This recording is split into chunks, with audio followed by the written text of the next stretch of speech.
Hello, everybody, and welcome to another episode of Two Asian Blokes podcast, a podcast where we talk about Asian pop culture, films, TV shows, music, video games, food, anime, etc., whatever we're feeling at the time, really. My name is Dan with a H, and with me, as always, my co-host Tavi. Hi, Tavi. Yeah, what's up, everybody? How you doing? Yeah, not bad. We've got a guest on today. Oh, we do? Yeah, we do. Happens to be our number one fan.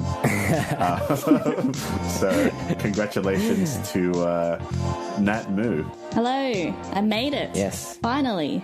We're waiting a long time for this moment. How do you feel about being on Two Asian Blokes, the most successful Asian podcast in Australia? Very, very excited. Very excited. Good. Nat is here to help us talk about a few TV shows, one in particular. But what's today's topic, Tavi? Yeah, today's topic, we wanted to explore Western Asians in media. It's kind of talking about, American Asians, Australian Asians, British Asians, Mexican Asians. So Asians not in Asia.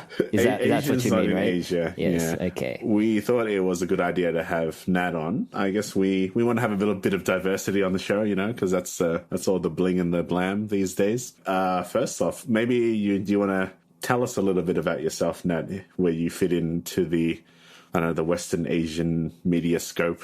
Well, definitely a fan. Having listened to a few of your podcasts, I can't say I'm as deep into this area of cinema and pop culture, but I've had many, many years of following trash TV. So very excited to see, I guess, Asians creating trash TV now. Something for myself as a So when as you a say TV trash show TV, binger. Nat, what do you mean by trash TV? Give us some examples. The Bachelor, The Bachelorette, MasterChef. Oh, it all started with Jersey Shore. How long ago was that? Over 10 years ago? Was it? Terrible TV. Terrible.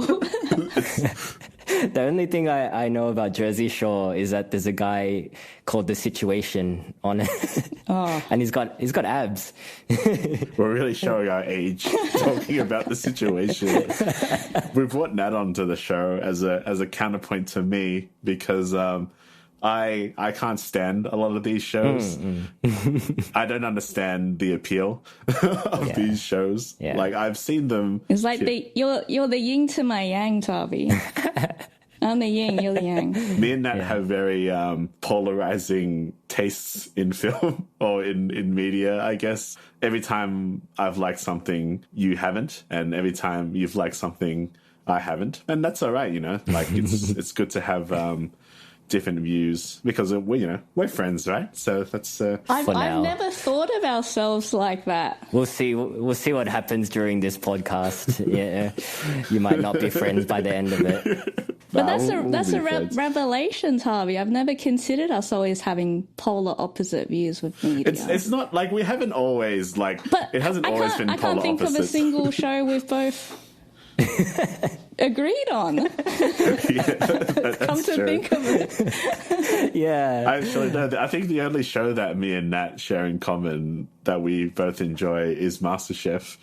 That's you and everybody else in Australia. Hey, MasterChef, last year's season in Australia, a lot of Asian representation, right? Isn't there always an Asian winner in MasterChef? Not as many as last year. Last year was a game changer.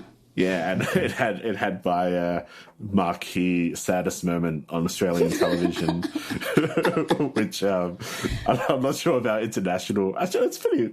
I think MasterChef Australia is the most popular MasterChef. Yeah, I think so. So maybe people will know. There was the contestant Jess, who had been kind of like, every time someone was leaving the show, she was always very like bubbly and hugging people, but because COVID was starting to hit hard, and then when she lost, there was they weren't allowed to hug each other. So when she lost, she was crying pretty hard, and then everyone's just kind of just staring awkwardly at her in like that kind of devastation, and then the show just ends.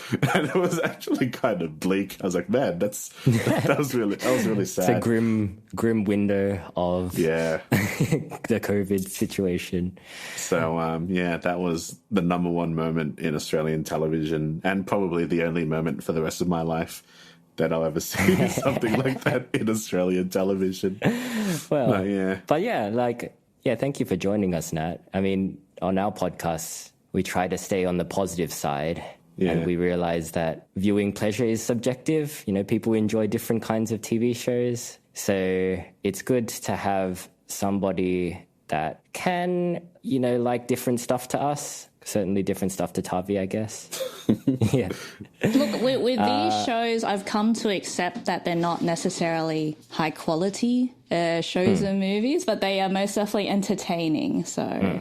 Well, before we get into more trash television, I guess I did want to kind of give a little bit of a context that I've noticed in the last 3 years in terms of representation of Western Asians in, I guess, mainstream cinema. And as much as I would hate to admit it, it all started with Crazy Rich Asians. There had been migrant stories and other interesting films involving Asians in the West, but Crazy Rich Asians was the starting point. And after that, there was kind of a wave of Asian American films, mostly rom-coms, which I have to admit is my least favorite genre.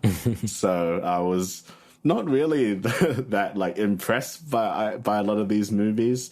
But these days now, I think ever since Parasite came out, which isn't an Asian American film, but we've seen, The Farewell and Minari. There's another movie called Blue Bayou, and they all kind of explore, I guess, themes of dysphoria in a much more like nuanced setting. So I'm actually pretty positive to, what is to come with these kind of movies. Well, actually, I'll throw this question to Dan and Nat. Like, do you guys think you are sort of representative of what maybe even an Asian Australian would generally watch? Because for me, like, I don't think I am too much because I'm gone pretty far into the realm of film because, that's kind of my jam. But what do you guys think? Within any audience, there are different subsets, yeah? Like, people are going to like different kinds of things. I think I certainly represent one subset of Asian Australian viewership in that, I watch a lot of anime. I'd be definitely more on the otaku side of things, like possibly not the kind of stuff that you would find on streaming services. Like, I'd have to go pretty out of my way. I'd have to get a Crunchyroll membership to watch a lot of the stuff that I like.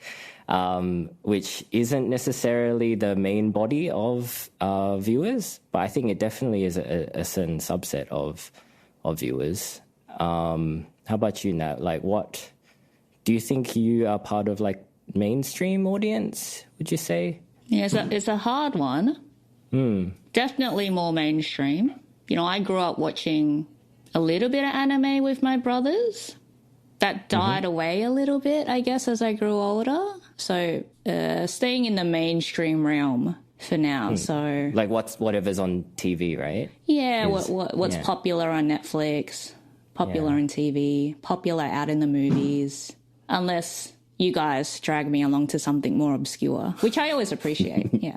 Yeah, I think that's the main thing is because, we always have friends that introduce us to different kinds of things that might be outside of our wheelhouse. It's kind of hard to say, that you are strictly, you can't say that you only watch a certain type of TV show, yeah? Because as soon as you go to a friend's house, you're exposed to something different.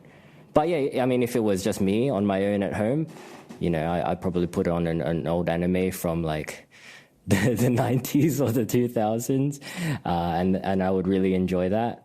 But at the same time, I could watch something on Netflix and have a similar level of enjoyment. Yeah, it's hard to say, Tavi. Like, there's just so much content out there that, just watch everything. Because obviously when we were growing up, there wasn't a lot of Asian representation in terms of like, you know, Asian Australian or Asian Americans in film. You know, we'd always watched like martial arts movies that our parents had showed us, or Rumble in the Bronx is maybe even the earliest form of Asian immigration story that I can remember. Well, I never really thought about representation growing up, but I think on a subconscious level, I did want to see more of it, which is where I discovered watching, you know, Korean and Japanese movies. And that's how I kind of discovered my own kind of representation. And that's how I discovered a lot of movies. But like when you guys were growing up, did you ever really think about that? Like, did you think, oh, like, because of such and such, I couldn't relate to this character? Or was it just like, yeah, that guy's pretty cool, like, or that girl's pretty cool, you know? I think it's more like when you do watch something where there's Asians in it, you're like a bit more excited, just maybe a fraction more excited than you would be if there wasn't. Yeah, I think so. Yeah, for sure. Especially if there's like a Lao thing in it. Like, you know, it's kind of like when you're watching a Hollywood movie and they show the Sydney Opera House and you're like, that's Sydney. They're in Sydney kind of thing. It's a similar feeling when you see like Asian representation that you weren't expecting, maybe. Yeah, it's kind of like if you're watching Neighbours. Everybody in the world knows about Neighbours, right? The super popular Australian soapie that's been going on for like 100 years now, probably. Were there any Asians in Neighbours? I think there must have been by now, surely. I'm sure in the history of Neighbours' long-standing runtime, there's been at least one Asian character, even if it's just been for a few episodes. Maybe it was Stingray's girlfriend for like a few episodes or something. I don't know. It was in like 80s or 90s Neighbours when an Asian household moved next door to one of the main characters, and like one of the main characters' dog went missing, and that was kind of a plot line. That can't be a real thing. No, it's a real thing, man. What? I'm not making it up. It was I've seen it like on the news and stuff when they used to talk about it. Like, yeah, it's a real thing, man. Oh, okay. We used to be just a bunch of dog eaters back in the day. Oh dear. But well, that's I guess that is representation, but a bit negative. But like, if you think about representation, there's so many different pockets of Asians in the big spectrum of being Asian. So even if you were to watch a Japanese, Korean, Hong Kong film, it's still hard to pick up something that you're really familiar with potentially, or seeing something that reminds you of your own experience in film. For sure. Like, definitely, like, when I watch Japanese films, I feel like more of a connection than if I were to watch like a Hong Kong film, just because I've lived there for a while. And that's the thing. Like, that makes sense. You have to be able to relate it to your own past experiences. For the most part, like, a lot of Asians, especially Asians that have grown up in the West, they do have very similar upbringings and experiences, which I think is why, like, perhaps the shows that we're going to talk about today, well, some of them anyway, maybe not Bling Empire, but some of them, a lot of people can relate to them because, like we were saying in the Shang-Chi episode, like, you see them having breakfast together as a family in a household, and it is very much like a household that we would have visited as when we were children, you know. And going karaoke. We all know that. Yeah, right. That brought back memories for you. That's spot on, right? It's pretty spot on. Hey, you know what's been very popular though because of this? Subtle Asian traits. Started by Asians living in Sydney and Melbourne. What's that? Oh, Dan wouldn't know because you're not on Facebook. I'm not in the loop with. You're missing out. Is this one of those famous memes that I've heard about or something? It's a community of memes from those of an Australian, Chinese or Asian background. It's really popular though. Like a lot of American. Yeah, expanded to America as well.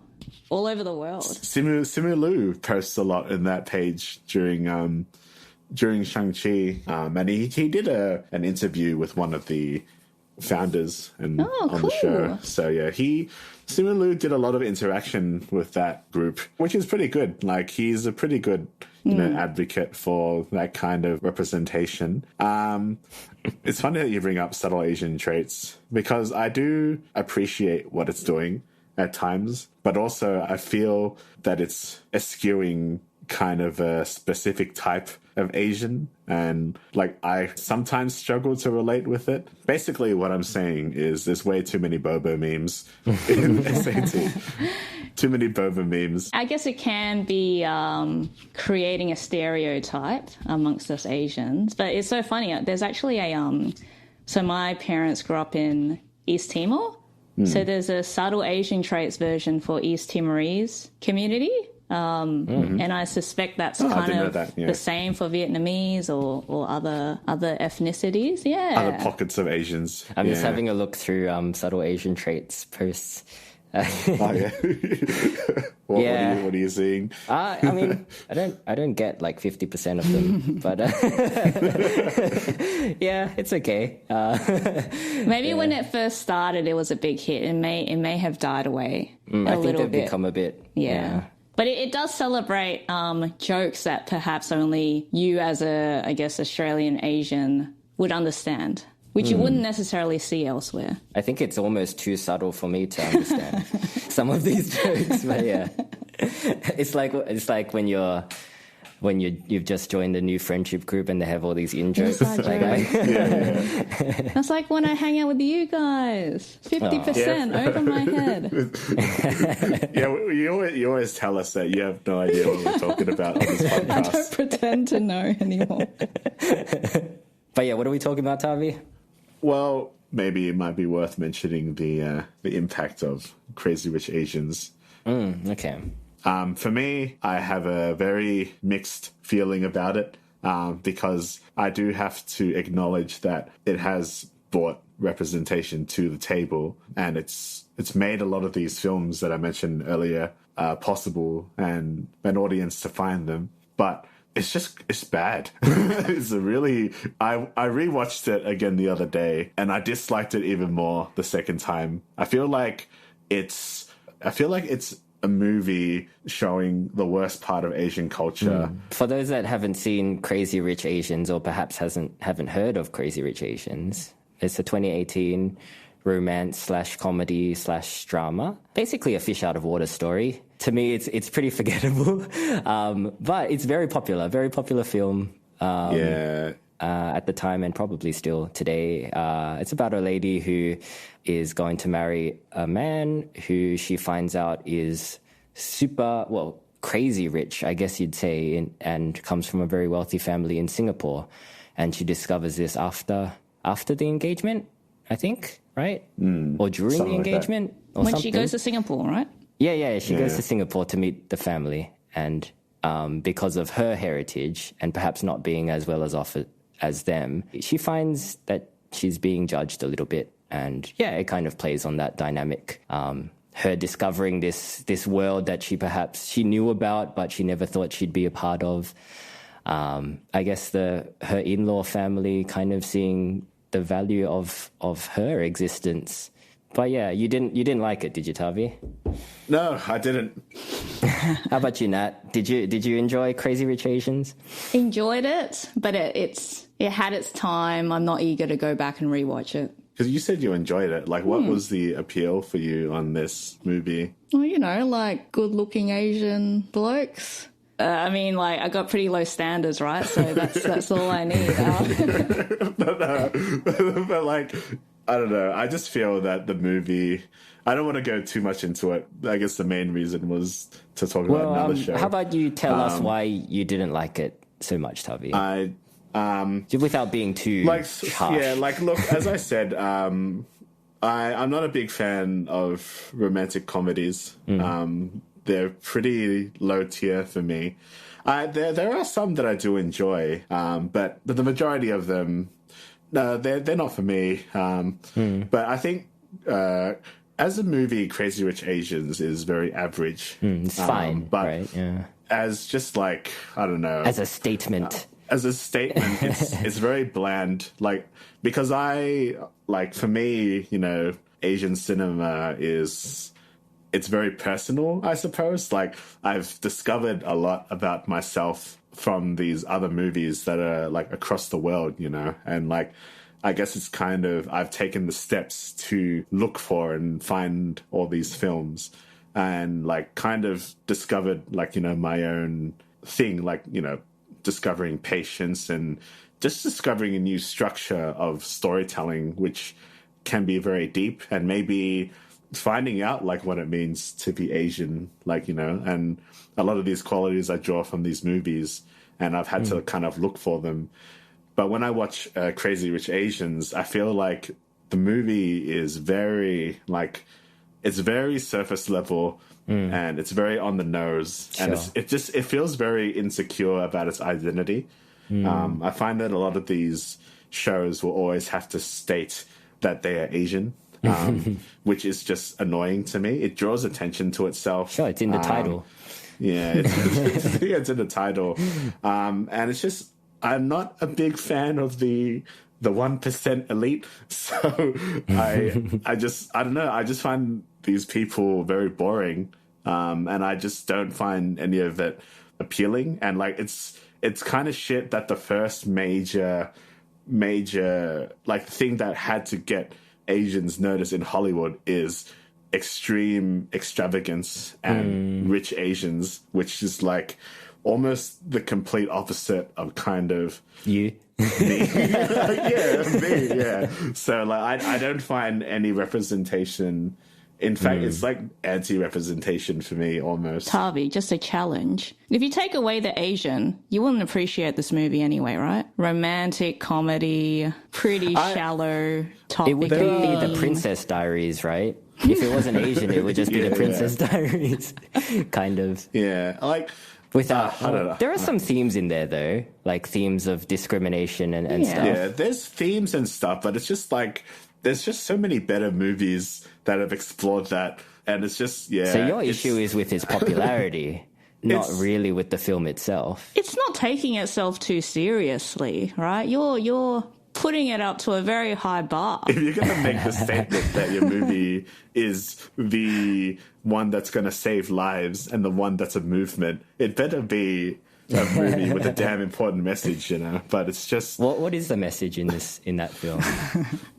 Rich people are shit. And I feel like at the end of the movie, it chooses the American side, like, because she kind of denounces everything about the Asian family almost. It's like the way they depict that movie is that Asian mentality is wrong, is what I feel. And if you want to watch a much more subtle representation of that, I would watch The Farewell. That's got a much more balanced opinion, like between Western and Eastern morals. That's a significantly better film. And like, Crazy Rich Asians made like 200 million in the box office. And then like you've got this much better, much more nuanced film, and you can't even get it on Blu-ray in Australia. But it gave Asian actors a lot of, I guess, opportunity they may not have otherwise had. Yeah, it did. In mainstream movies. And that's the positive outcome, I guess, that Tavi was talking about.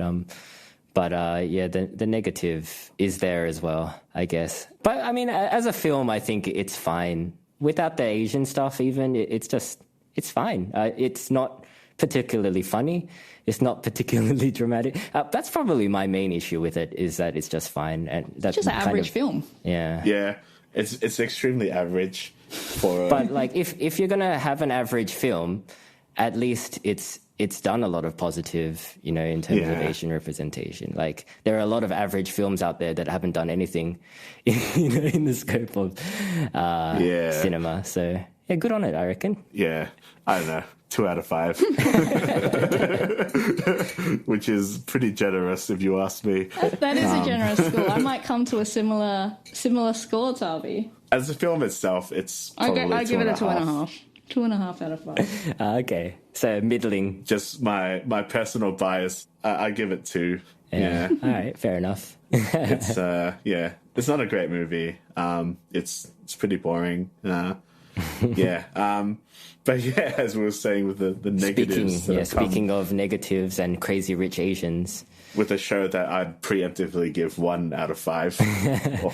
Wow, because people had to like wake up in the morning and go to these places and mingle with these people and get a paycheck. Anyway. No, they did a great job. What are we talking about? We're talking about Bling Empire. Ah, yes, Bling Empire. Yeah, Nat's favorite show. So, Bling Empire is a reality show. Came out 2021, right, on Netflix. Was it 2021 or was it 2020? Maybe in 2020. No, it was 2020 because 2020, sorry. Yeah. There was a bit of controversy when it came out because it's like these people just flaunting their wealth while everyone's dying from, the virus. But anyway. It centers around a group of very well-to-do Asian people living in, I want to say, California. Man, I should have done a little bit of research. Yeah, Los Angeles. LA. Yep, they're living in Beverly Hills. If there wouldn't be any show like this that's set anywhere else but California. Yeah. I mean, a friendship circle, basically, of rich Asian people living in LA, and just follows them around their day-to-day lives as they go about their business being rich and Asian. It's pretty short. What was it, like 9 episodes? 8 episodes. Season 1 is 8 episodes. It's going to get a season 2, apparently. Yeah. Coming out in March next year, I think, is the schedule. Yeah, March 20. Currently. So look forward to watching that, Tavi. Are we penciling that in that time again? Let's do it. Watch party. Season 2. Yeah. So are we going to be spoiling this show? I don't give a shit should about people it. watch it? Should people watch it before listening to this?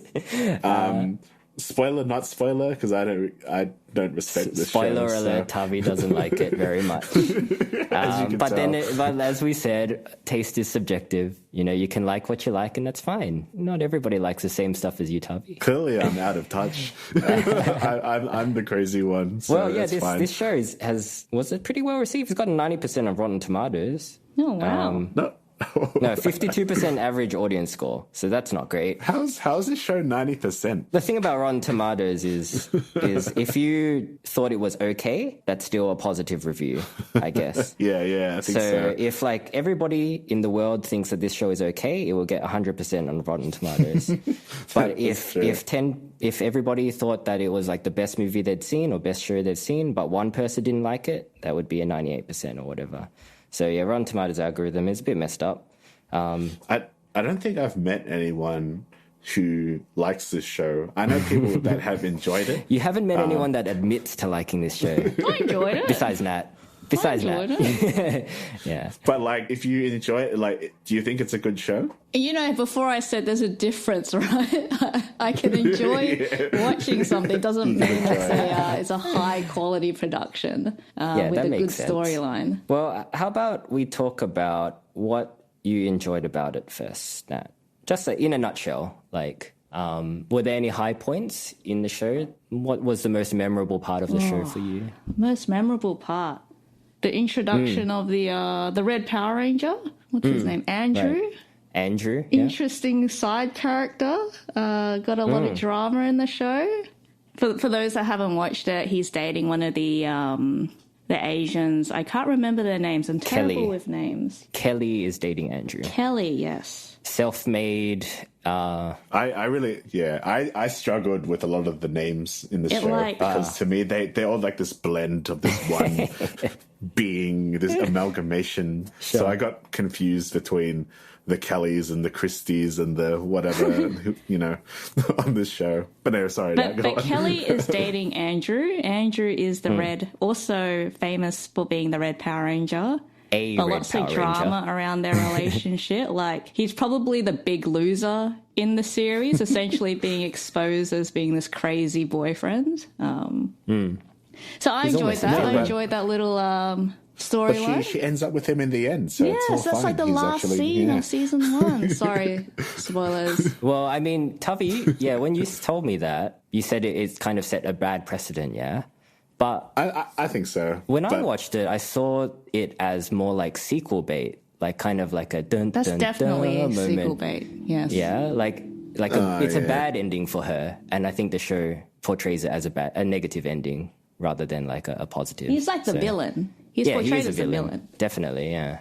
I feel like the way that they had like the soundtrack to whatever, it's kind of like, oh yeah, it's a romantic ending. The song that they play, like the whole scene, like he opens a door, he's shirtless, and then the way it's filmed is like like in the background as well, like they're kind of spying on her, like it's something that we're not meant to be seeing, you know.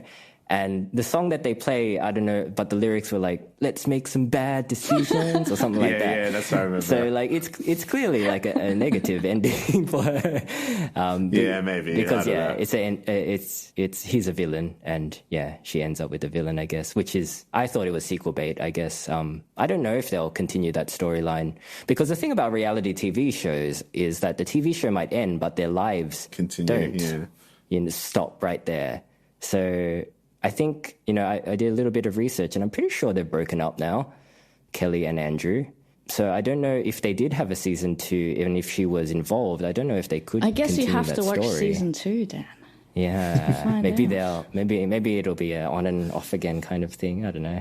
We were talking about memorable moments. The only 2 stories that I liked were the ones where Kevin's looking for his parents, and when they find out about, was it Kelly? Is it Kelly? Kim. Or the Vietnamese DJ. Kim. Yeah. And see, it seems like they just mesh into this one. Anyway, and then she like, that was the only time where I'm like, I kind of maybe felt something. I initially really hated that character, but they did humanize her a little bit.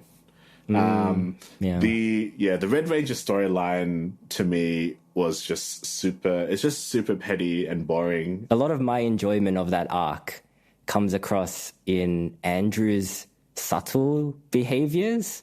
Like, you know how they do the talking heads? Yeah. His talking heads are really intense. Like, he's an intense his guy. Body language. Yeah, like the way he's sitting and the way he's staring at the camera. He's very manipulative, like, for sure. And like, that's... Yeah, like, he's like I would have enjoyed it more if he wasn't a real person. I would have enjoyed it more. Like, I'm not... That's another thing about reality TV shows, is it's hard to kind of see where the character ends and the real person begins. So, like, if he is really like that, I would be really worried for Kelly. But, like, if I kind of separated him as just a character that I'm watching, he was actually pretty entertaining because of how crazy he was. There's, like, a scene where they're at the therapist together, and Kelly admits to the therapist that she wants to actually break up with Andrew, and he's not accepting it. So the therapist is like, "Oh, Kelly, is it okay if I speak to you alone?" And Andrew's like, "Okay." And Andrew goes into the lobby, and then Kelly and the therapist are kind of having this heart-to-heart. Like, the therapist is like, "Oh, Kelly, what I'm concerned about is what is going to happen to, like, after this. What are you going to do?" And then it cuts to Andrew, and he's, like, in the lobby on his knees praying, like, to God. And I guess that was, like, one of the few times in the show that I lolled, because it's just, he's so crazy. And I just found that entertaining. But then when I stopped to think about how he might actually be like that, I'm like, oh, maybe I shouldn't be as entertained as I am. It's worrying, isn't it? Yeah. I just found everyone to be very ugly on this show. Like, if that makes me a bigot, whatever, but none of it was very visually appealing. Like, just what people do, just the overindulgence. I just could not get over that, I think. And it's just, it makes me not want to be rich. I'm like, Jesus. Like, do you think if any one of us became obscenely rich, have, like, massage dildo parties or whatever, like, like, do you think that's what's going to happen to us? I hope so. It'll be fun. Yeah, I thought they were having great fun. Yeah, the parties look pretty fun. Yeah. I don't know about the Botox, but I just find that I'd be, like, so bored. But, like, I guess one of the big things about the show is the fantasy of being at one of these events. And, like, as you said, like, Nat, like, yeah, they look like they have fun. Like, would you, like, attend these, like, and have fun? Maybe any of us would attend and have a little bit of fun. Like, it's easy for me to say, it's like boring as shit. Would you be in the corner with a good book, Tavi? No, I mean, I'd be struggling to carry a conversation with anyone in the room. Perhaps. Because it'd just be about, like, you know, how many stocks people have and whoever's in mergers and acquisitions. And then, like, I just, that's You know, that's I'll awesome, have a lot of conversations like that, you know. Everyone's talking about stocks. Or, like, it's not even that. Like, no, it's just talking about, because I'm not really a fashionista either. Like, as we speak, I'm just, like, in a singlet and shorts. But, like, yeah, they're always making fun of Kevin's clothing style. Sure. And I'm like, I don't see the problem with his clothing. It's like... No, he just dresses like a normal dude. But that's the problem, I guess, for them is... The one that's not he's rich. a normal guy. Like, the stuff that the rich people wear, I wouldn't be caught dead in. Like, you know... But that's their fashion. Like, by their standards, he dresses like a slob. Which, you know, if you're not wearing $1,000 shirts, you know, by their definition of good fashion, that, you know, he is being unfashionable. But yeah, on the subject of appearances, so Nat, you said before that one of the reasons you enjoyed Crazy Rich Asians is because there were, you know, attractive Asian blokes in it. Like, my favorite character is Kane in this whole series. Okay, agree? So Do you guys that agree? says a lot. No, he's my least favorite character. He's one of the characters I enjoyed more, but in a sense that he's so duplicitous that, you know, like... Yeah. He's so silly all the time. He's the little finger of the show. He's always like he's very subtly stirring the pot. He is supposed to be like the voice for like Asian people to reach into. And like, man, don't speak for me. Because he's portrayed as one of the more grounded ones. Correct. He doesn't really have any drama with anyone. He's kind of trying to make peace. Do you call that grounded though? Well, like, you know, in relation to the show, you know, like... Is he more relatable? Compared to the rest of the characters, he's more of a middle ground kind of, like, in terms of temperament. He's not always flying off the handle. He's not throwing drinks at people. He's not throwing dildos out the window. Yeah. And which is apparently the highlight of the show. That's the... Oh, it's a dick pump, but yeah, you get it. Oh, yeah, dick pump. Yeah, that's right. But to me, he's kind of like... He's very smart in the way he stirs the pot. And, like, he lost my favor very early on in the series when he was talking to Andrew about Kelly not getting enough, not getting enough in the bedroom. And like this guy Andrew he's got anger issues and he's fighting with Kelly, which Kane probably knows about. So what is he doing saying that to Andrew? Like telling something that Kelly probably told him in confidence to Andrew that's definitely going to make him fly off the handle. For all he knows, Andrew is hitting her. And that, you know, that to me, that moment was very unforgivable. And I never got back on board with him. I didn't even remember that conversation. I did not enjoy this show at all. Like it took me 2 months to watch this show. Ever since we started the concept of talking about it. Because I talked about this show when it first came out, and I was just like... Disgusted. Why is this, out of all the shows, this is the one that's being shilled? Like this garbage, essentially. Yeah, it's trash TV, you know. Did you have a favorite character, Tavi? Probably Kevin or Anna, maybe. They just, I don't know. I could relate to Kevin a bit. I think they're the nicest people. Yeah. Anna has a wisdom to her that I can respect. And whether or not... I think her depiction is probably the most realistic of the show. But everyone else is just... Yeah, I couldn't just get over... It's like, let's go to this party, then let's go to talk to this shaman, then let's go to this party, let's go talk to a fucking, I don't know, poltergeist supernatural person or whatever. And it's just like, man, it's just very, I don't know. It's like creating, like people who are creating problems for themselves once you are that rich you don't have that many problems. And I just could not empathize with anyone. And Kane is like saying all this, philosophical shit when you're living off the pocket of like living out of the pockets from dad, And he even admits that in one of the last episodes. He's like, yeah, maybe I should get a job. And it's like, come on, man.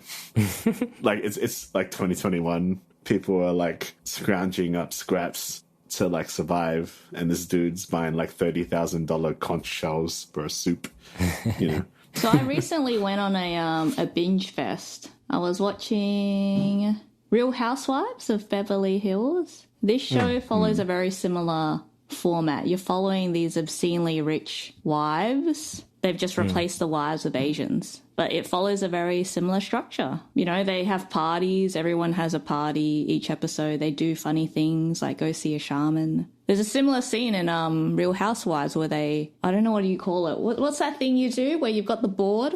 Ouija board? Yeah, there's a scene like that in Real Housewives. So I'm not sure how much reality is in Bling Empire is what I'm trying to say. They're like creating drama. There's definitely a lot of like production in it. It's not it's not their day-to-day lives as they would normally live, because they'd just be working, or Kelly would just be working, and it's edited boring television. So that's the thing. Like it being reality or reality shows like makes it further from reality, where for me, when I watch like fictional stuff, it's more closer to reality. Well, you're talking about that Housewives show, and they do like the similar things. So that is that the appeal of the show, like watching people like go on partying sprees. Yeah, you said like fiction is more relatable. I think I enjoy this stuff because it's not relatable. It's like clearly very different to my life. I can laugh at them. There's a lot of crazy people, incidents, people throwing glasses of wine and water at others. You don't see that in real life. That's why it's funny. That's why it's entertaining. So it's a bit of a lampoon on these people, For sure. That's the big appeal, because I watched it out of morbid curiosity, because I admit I wanted to see like dumb people do dumb shit, and I basically got that. But Dan, why did you watch that? Because of this show, or because of the podcast? Because of the podcast. But actually, Tavi, I have to admit I did enjoy it more than I thought I would have. I actually enjoyed it, actually. I'm going to just straight up say I enjoyed it. And I think you can tell by the way I'm talking about it. Like, it got some kind of emotional response from me. And I was paying attention, Tavi. That's the thing. It's not easy for me. It's not easy to make me pay attention to something that I am already in the mindset of not liking. But this show did that. You're right in that it is a lampooning of this group of people, because, if they were rich and beautiful and good people, that would just make me feel bad, It would make me, like, really jealous. But they're rich, but they're not, like, super beautiful, and they're not, like, great people either. So I can get on board with them just being rich, and just enjoy their antics. And I think for me, like, I enjoyed the show more if I just thought about it as a TV show rather than as with any kind of semblance of reality to it. Because, like I said, with the character of Andrew, as soon as you start thinking that this could be a real guy, then you get a bit sad, I think. And, like, there are parts where I'm like, I started thinking more about the production of it all. Like, there was another part where they hire a private investigator, and it's like the most private investigator looking person that you've ever seen. Like, he's shady as fuck kind of guy.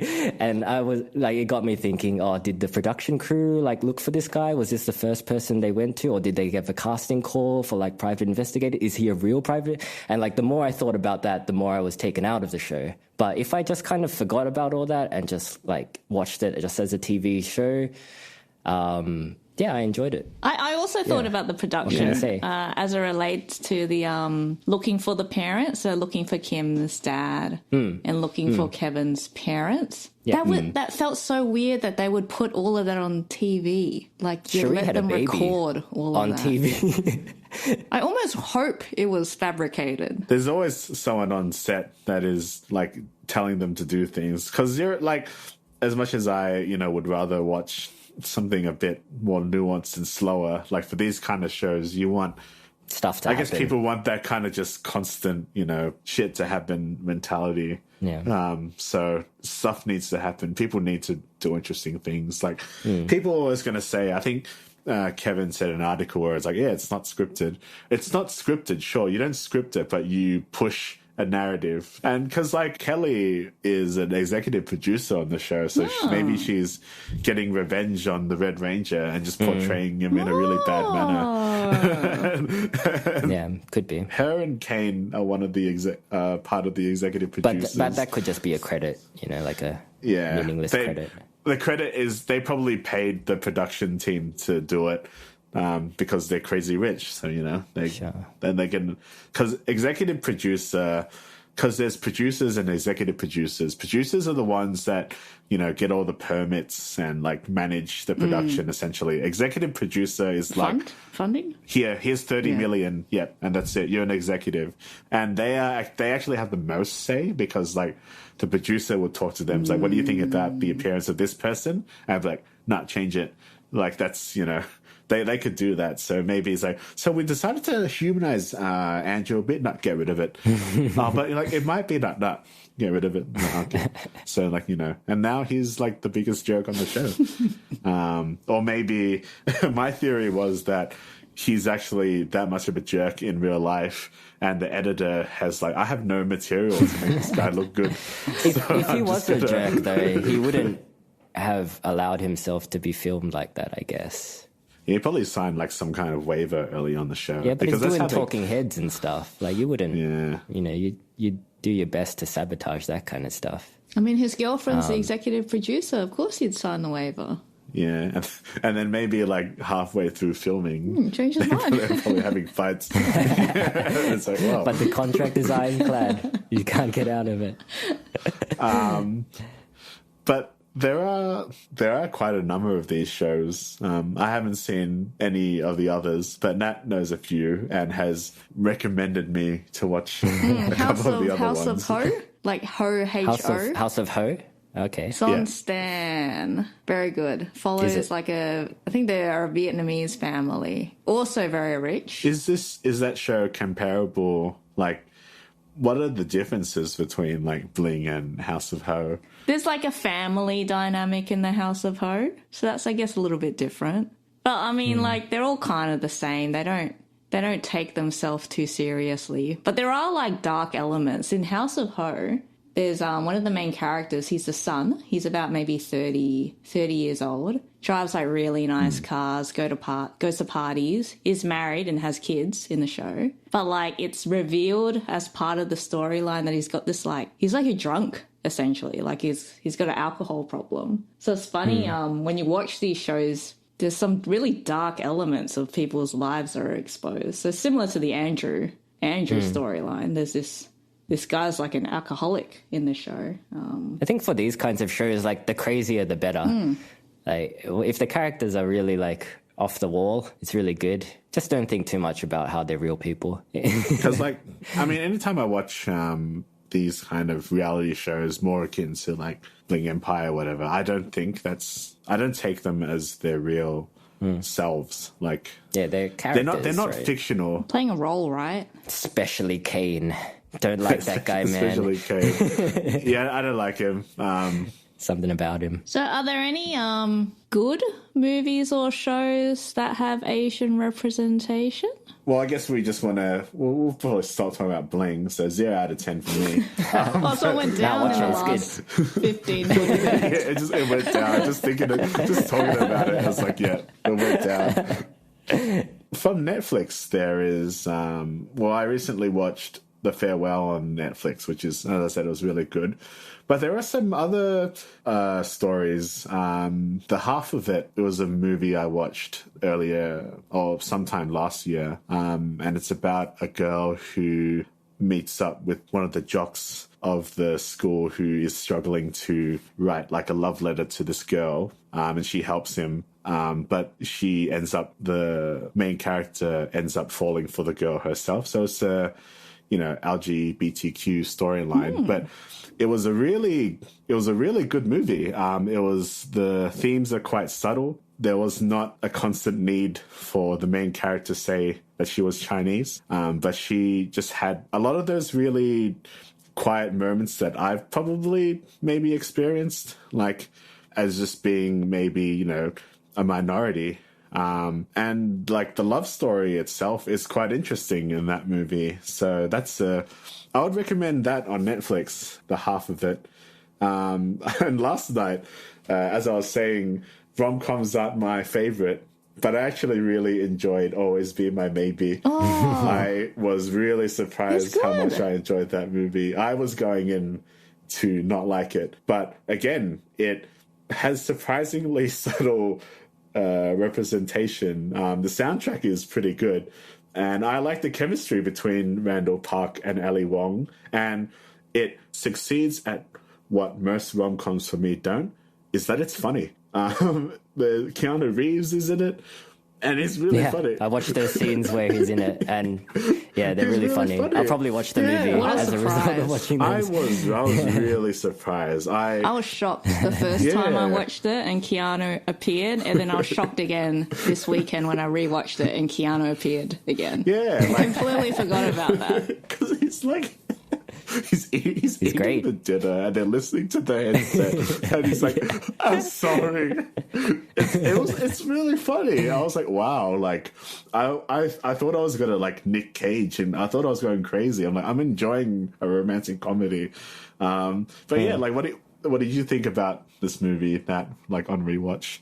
I'm about halfway through. I'm really enjoying it.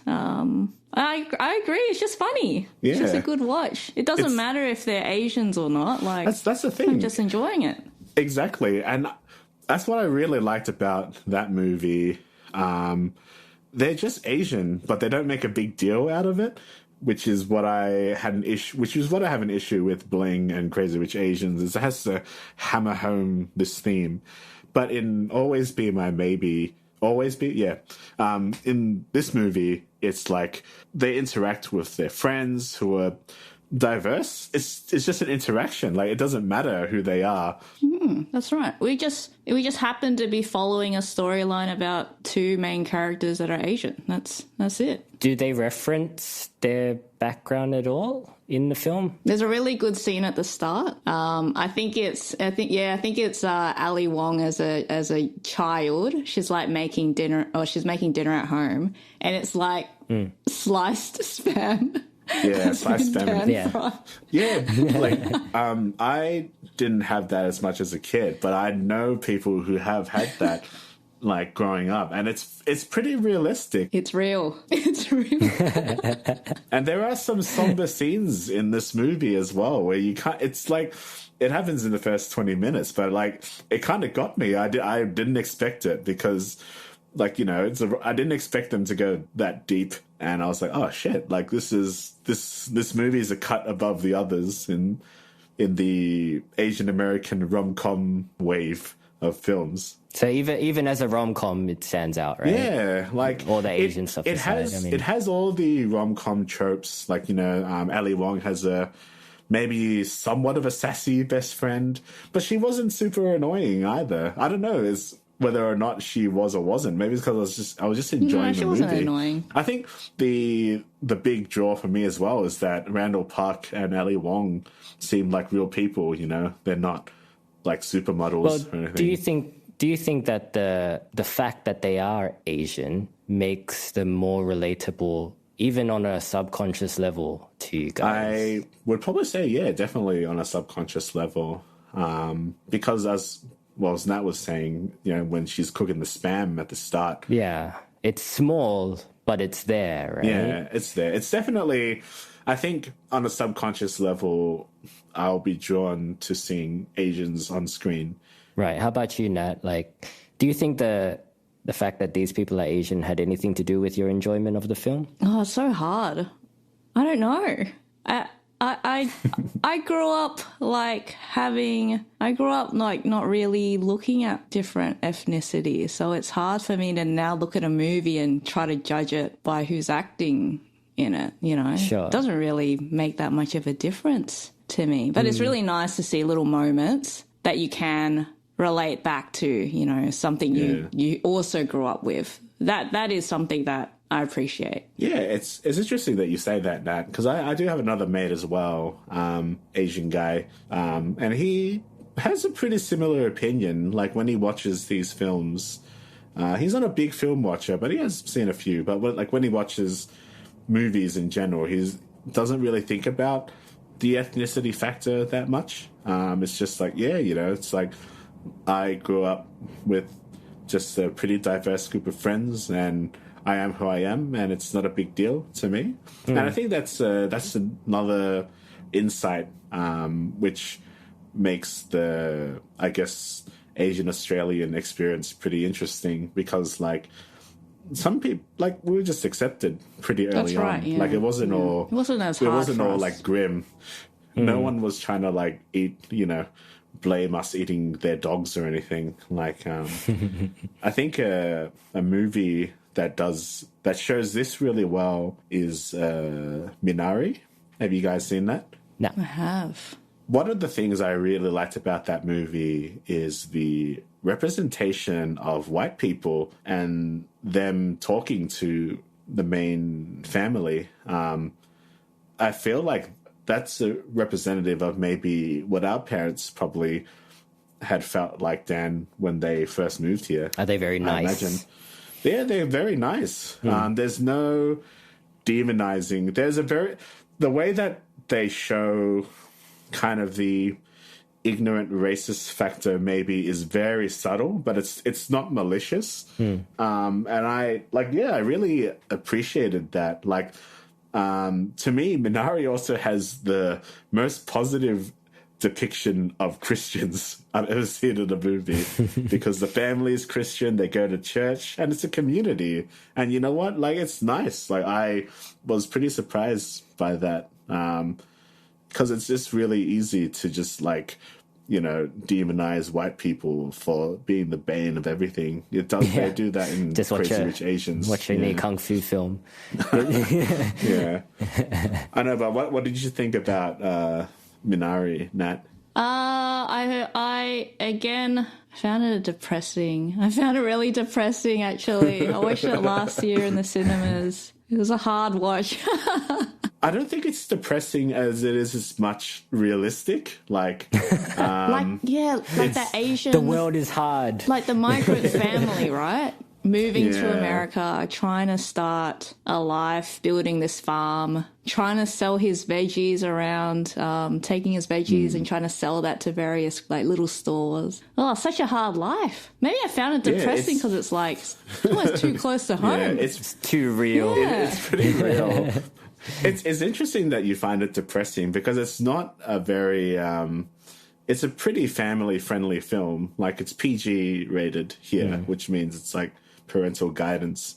But yeah, like a lot of the themes, I think it's a very mature movie in like what a lot of the themes deal with, and especially the son, David, like, because he has his heart condition, and he's like, you know, he can't run at all because like his heart could give out at any moment. And his conflict with the grandma is a really interesting dynamic between the two, but then their arc when they come together and become like, you know, they accept each other. It's quite good. And it's Stephen Ewan's character is interesting in that he's almost an antagonist of the movie, like almost, because he's putting his family through all this like hard work, where maybe, you know, he like prioritizes the farm over. It feels like he's prioritizing the farm. And he has his pride as well, because like whether or not, you know, their farm is successful is tied to his pride, and he won't.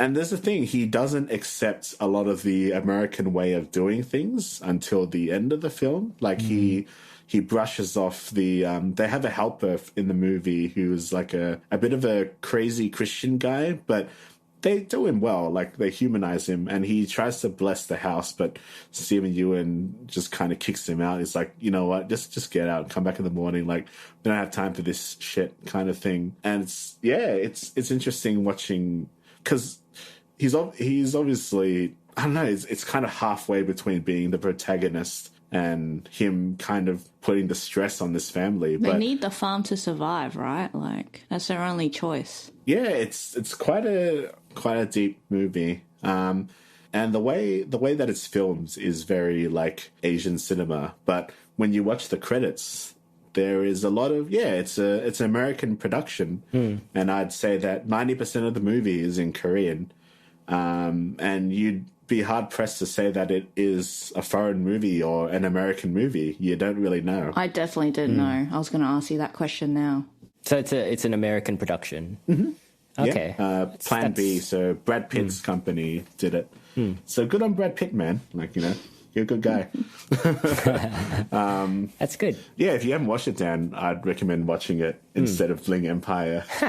Just get emotionally ready, Dan. Yeah. Doesn't sound like I'd enjoy it as much as Bling Empire, to be honest. It's complex. It's a complex film. You got to think about stuff when I'm watching it. Oh, man. Ben, you put way too much thought into Bling Empire. Like, listen to you talk about Bling Empire, like, you've wasted too many brain cells on that show. I'm fully on board with season 2. I'm getting ready. But no, Minari sounds like a good watch. And it sounds like positive, a step in the right direction in terms of Asian representation in Western media. Let's talk about one more movie, and maybe this one can come from Nat, because you had watched a few other films that had a Asian representation. What was? Have you guys seen To All the Boys I've Loved? There's 3 movies now on Netflix. That's the one with the young Asian lead, right? There's 3 Korean girls. They're half Korean. Their mum's Korean, their dad's American. Yes. And it follows the story of one of the girls and, you know, all the boys at high school that she's had crushes on. Just a good watch. It's funny. It's easy going. Romantic comedy? It is, yeah, rom-com. Okay. Do you think I'd enjoy it, Nat? Yes. If you enjoy it, always be my maybe, which I'm very surprised that you enjoy it.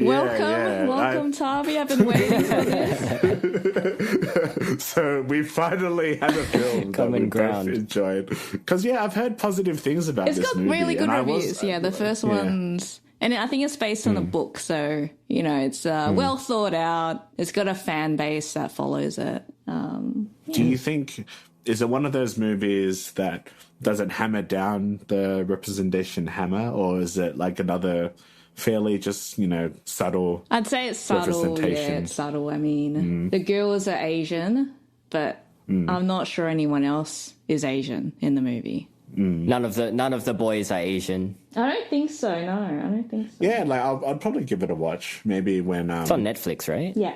Yeah, I think it's a Netflix original. Yeah. Anyway, but To All the Boys I Loved. I'll probably give it a watch since I enjoyed Always Be My Maybe. So I'll start with Always Be My Maybe, because I do like some rom-com films. There are good ones out there, but I'll reserve judgment. See, I feel like you'd like a lot more of the South Korean ones than the American ones, maybe. But I think so. We'll see. And they can have very sad endings, which is unique, right? It's not as common for Western films. Yeah, they're kind of downers, the South Koreans. Well, Asian representation comes in all forms. You might like some of it, you might not like some of it. What movies did you like from the stuff that we've talked about today? Do you like the flashy showiness of Crazy Rich Asians or Bling Empire, or do you prefer the more subtle and nuanced stuff like Always Be My Maybe or The Farewell? Let us know. You can get in touch with us at 2asianblokes@gmail.com, or you can join our Facebook group to be part of the conversation. Thank you so much for joining us, Nat. Thanks for having me. Thanks for hearing my views. I don't get to talk about this with very many other people. No one wants to really go deep on Bling Empire. Watch Party Season 2, yay!